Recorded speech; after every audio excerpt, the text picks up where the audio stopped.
ఇండియాలో ఒక సర్వేలో తేలిందంటే ఇన్సూరెన్స్లో లైఫ్ ఇన్సూరెన్స్ గురించి చాలామందికి ఇంకా అవగాహన రాలేదు. ఇప్పుడు ఇంత అమౌంట్ కడితే ఒక 15 ఇయర్స్కి ఎంత వస్తుంది, 20 ఇయర్స్కి ఎంత వస్తుంది, అలాంటి పాలసీలే కడుతున్నారు తప్ప లైఫ్ ఇన్సూరెన్స్ కానీ టర్మ్ ఇన్సూరెన్స్ కానీ కట్టేవాళ్ళు తగ్గిపోయారు బస్. సో నేను ఎప్పుడు కూడా ఇన్సూరెన్స్కి ఇన్వెస్ట్మెంట్కి చాలా తేడా ఉంటుందని చెప్తాను. సో ఇన్సూరెన్స్ వేరు, ఇన్వెస్ట్మెంట్ వేరు. ఇన్వెస్ట్మెంట్ని ఇన్సూరెన్స్తో పోల్చకండి. ఓకే, సో చాలామంది లైఫ్ ఇన్సూరెన్స్ తీసుకోకపోవడానికి దాదాపుగా కొన్ని అపోహల్లో ఉంటున్నారు, కొన్ని డౌట్స్లో ఉన్నారు.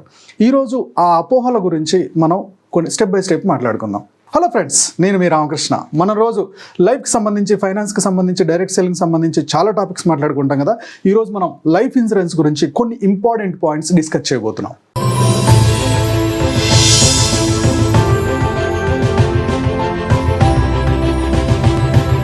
Friends, first of all life insurance అంటే ఏంటంటే, ఇప్పుడు మీకు ఎంతైతే శాలరీ వస్తుందో ఈ శాలరీ 20 సంవత్సరాల శాలరీకి సరిపడా లైఫ్ ఇన్సూరెన్స్ చేసుకోవాలి. ఒకవేళ మీకు శాలరీ రావడం లేదు, మీరు ఒక చిన్న బిజినెస్, మీదేదో షాప్ నడుస్తుంది. సో ఈ షాప్లో సంవత్సరానికి ఎంత ఇన్కమ్ వస్తుంది, ఆ సంవత్సరానికి వచ్చిన ఇన్కమ్ని డివైడెడ్ బై 12 మంత్స్ చేయండి. సో ఆ వచ్చే ఆన్సరే మీకు ఎవ్రీ మంత్ ఇన్కమ్ అన్నట్టు. అది 20 ఇయర్స్కి సరిపడా అమౌంట్ని మీరు లైఫ్ ఇన్సూరెన్స్ చేసుకోవాలి. మీ శాలరీని బట్టి అది ఒక 50 lakhs అవ్వచ్చు, లేదా 1 crore అవ్వచ్చు, 2 crore అవ్వచ్చు. సో ఈ లైఫ్ ఇన్సూరెన్స్ ఏం చేస్తుంది అంటే, సడన్గా సంపాదిస్తున్న వ్యక్తికి ఏదన్నా అయితే ఈ 20 సంవత్సరాలకు సరిపడా ఇన్సూరెన్స్ అమౌంట్ ఉంది కదా, ఆ అమౌంట్ రిలీజ్ అవుతుంది. సో ఇప్పుడు నెల నెల ఎంత ఇన్కమ్ వస్తుందో అలా నెల నెల ఇన్కమ్ లాగైనా మనం దాన్ని తీసుకోవచ్చు. అంటే శాలరీ వస్తుంది, లేదా వచ్చిన అమౌంట్ని ఇన్వెస్ట్ చేసైనా పిల్లల ఎడ్యుకేషన్కి, ఫ్యామిలీ గడవడానికైనా హెల్ప్ అవుతుంది. సో కుటుంబ పెద్దకేమన్నా అయితే ఫ్యామిలీ మొత్తం రోడ్డు మీద పడకుండా, ఆర్థిక ఇబ్బందులు పడకుండా, యాజ్ టీజ్గా మీరున్నప్పుడు ఆ ఫ్యామిలీ ఎలా గెట్టిన్ అయిందో మళ్ళీ అలా గెట్టిన్ అయ్యి ఆ ఫ్యామిలీ ఎడ్యుకేషన్, ఆ పిల్లల ఎడ్యుకేషన్ కంటిన్యూ అవ్వడానికి లైఫ్ ఇన్సూరెన్స్ అనేది చాలా చాలా ఉపయోగపడుతుంది. అయితే మరి ఇంత మంచి లైఫ్ ఇన్సూరెన్స్ని కట్టకపోవడానికి ఇలా డౌట్స్ ఏంటి అంటే, ఫస్ట్ డౌట్ వచ్చేసి, నాకు ఏజ్ ఎక్కువైపోయింది, అంటే 40-45 ఇయర్స్ అయింది, ఇప్పుడు నాకు లైఫ్ ఇన్సూరెన్స్ ఉంటుందో ఉండదో, లేదంటే నాకు హెల్త్ ఇష్యూస్ ఉన్నాయి, హార్ట్ ప్రాబ్లం ఉంది, లేకపోతే ఇంకొక ప్రాబ్లం ఉంది, దీనివల్ల నాకు ఇన్సూరెన్స్ ఇస్తారో లేదో అని చెప్పేసి చాలా మందికి డౌట్స్ ఉంటాయి. మీకు ఎలాంటి హెల్త్ ఇష్యూ ఉంది? ఒకవేళ హెల్త్ ఇష్యూ చాలా పెద్ద హెల్త్ ఇష్యూ అనుకోండి, మీకు మీ ఇన్సూరెన్స్కి ప్రీమియం పెరుగుతుంది. ఒకవేళ హెల్త్ ఇన్సూరెన్స్ చిన్నదనుకోండి, దానికి కూడా ప్రీమియం ఎంత ఉండాలో అంతే ఉంటుంది. మీ ఏజ్ ఎంత ఉన్నా సరే, మీ ఏజ్కు తగ్గట్టు మీరు లైఫ్ ఇన్సూరెన్స్ ప్లాన్ చేసుకోవచ్చు. ఏజ్ ఎక్కువైంది అనుకోండి, ప్రీమియం కొంచెం పెరుగుతుంది. తక్కువ ఉన్నప్పుడే మీరు ప్లాన్ చేసుకున్నారనుకోండి, ప్రీమియం తగ్గుతుంది. కాబట్టి లైఫ్ ఇన్సూరెన్స్ అనేది మీ ఏజ్ని బట్టో, మీ హెల్త్ ఇష్యూని బట్టో ఆగదు. మీరు ఒక్కసారి మీకు తెలిసిన ఏజెంట్ని కానీ, లేకపోతే ఆన్లైన్లో చాలా యాప్స్ వచ్చాయి, ఒక్కసారి కంపేర్ చేసుకోండి ఏది బెస్ట్ మీకు ఇస్తుందో. రెండో డౌట్ ఏంటంటే, జీవిత బీమాతో పోలిస్తే, లైఫ్ ఇన్సూరెన్స్తో పోలిస్తే ఆ కట్టే అమౌంట్ ఏదో ఇక్కడ ఇన్వెస్ట్ చేస్తే, మ్యూచువల్ ఫండ్స్లోనే ఎక్కడో ఇన్వెస్ట్ చేస్తే చాలా మంచి రిటర్న్స్ ఇస్తాయి కదా. సో ఎందుకు ఈ డబ్బులు వేస్ట్ చేసుకోవడం అనుకునే వాళ్ళు కూడా చాలామంది ఉన్నారు. సో మీ ఏజ్ ఒక 40 ఉందనుకుందాం.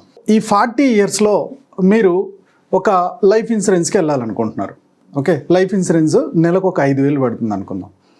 కానీ ఈ 5,000 నేను లైఫ్ ఇన్సూరెన్స్ కట్టే బదులు, ఓకే, నేను అదేదో మ్యూచువల్ ఫండ్స్లో పెట్టుకుంటే 12% రేట్ ఆఫ్ ఇంట్రెస్ట్ తోటి నాకు మంచి ఆప్షన్ వస్తుంది కదా అని చెప్పి అనుకుంటారు. మ్యూచువల్ ఫండ్లో ఇన్వెస్ట్మెంట్ స్టార్ట్ చేశారు, ఒక 2-3 సంవత్సరాలు కట్టారు, లేదా 3 సంవత్సరాలు కట్టారు.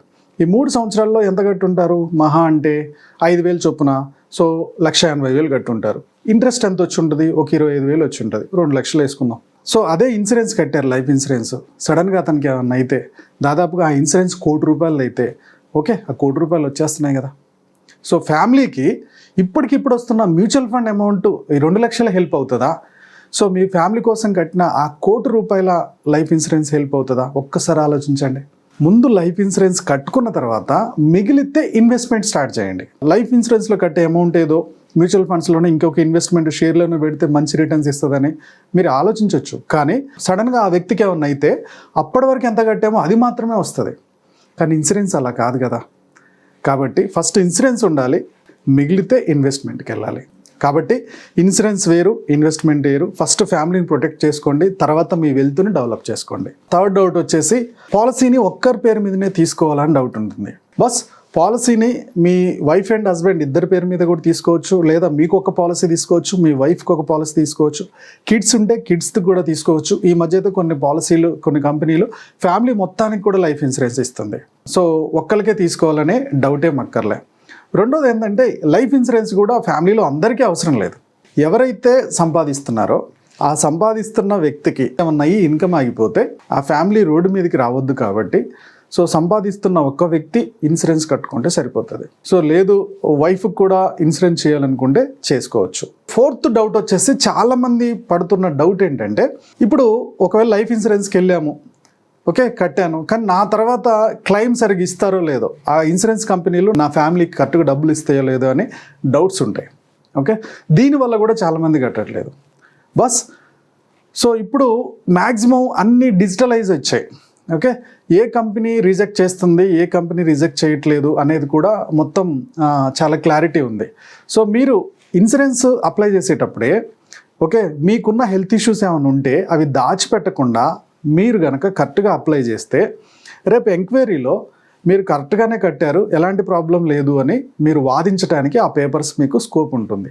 సో మీకు 3 సార్లు 4 సార్లు రిజెక్ట్ అయితే మనం ఇన్సూరెన్స్కి సంబంధించే ఒక కోర్టు ఉంటుంది, ఒక కంప్లైంట్ సెక్షన్ ఉంటుంది. ఓకే, అన్ని ఇన్సూరెన్స్కి సంబంధించి గవర్నమెంట్ ఒక కంప్లైంట్ సెక్షన్ ఇచ్చింది. అందులో మనం కంప్లైంట్ చేయొచ్చు, ఎంక్వైరీ చేస్తారు, మీ దగ్గర పేపర్స్ జెన్యూన్గా ఉంటే ఆ అమౌంట్ ఇప్పిస్తారు. కాబట్టి క్లెయిమ్కి మ్యాక్సిమం చాలా కంపెనీలు, మీరు ఏదైతే కొంచెం మంచి కంపెనీల్లో కనుక ఇన్సూరెన్స్ కడితే క్లెయిమ్ సెటిల్మెంట్ రేషియోకి ఇబ్బంది పెట్టకుండా ఇస్తున్న కంపెనీలు చాలా ఉన్నాయి. గవర్నమెంట్ వాటిలలో ముఖ్యంగా ఎల్ఐసి, ఎస్బీఐ లైఫ్, ప్రైవేట్కి వస్తే హెచ్డిఎఫ్సి, అలాగే మ్యాక్స్ లైఫ్ ఇన్సూరెన్స్, ఇవి క్లెయిమ్ సెటిల్మెంట్ చాలా ఈజీగా చేస్తున్నాయి. క్లెయిమ్ సెటిల్మెంట్ రేషియో కూడా చాలా బాగా ఉంటుందన్నమాట. కాబట్టి ధైర్యంగా భయపడకుండా అన్ని అపోహలు వదిలేసి లైఫ్ ఇన్సూరెన్స్ ప్లాన్ చేసుకోవడం మంచిది. ఓకే ఫ్రెండ్స్, సో లైఫ్ ఇన్సూరెన్స్కి సంబంధించిన 4 డౌట్స్ నేను క్లారిఫై చేశాను. ఖచ్చితంగా మీకు లైఫ్ ఇన్సూరెన్స్ లేకపోతే ఇప్పుడే ప్లాన్ చేసుకోండి. ముఖ్యంగా లైఫ్ ఇన్సూరెన్స్కి సంబంధించి మీ దగ్గరికి ఎవరైనా వచ్చి ఈ ఇన్సూరెన్స్ గురించి మీరు లైఫ్ ఇన్సూరెన్స్ అడిగితే ఇంకేదేదో చెప్తూ ఉంటారు. లేదు, లైఫ్ ఇన్సూరెన్స్ ఒకటి ప్లాన్ చేసుకోండి.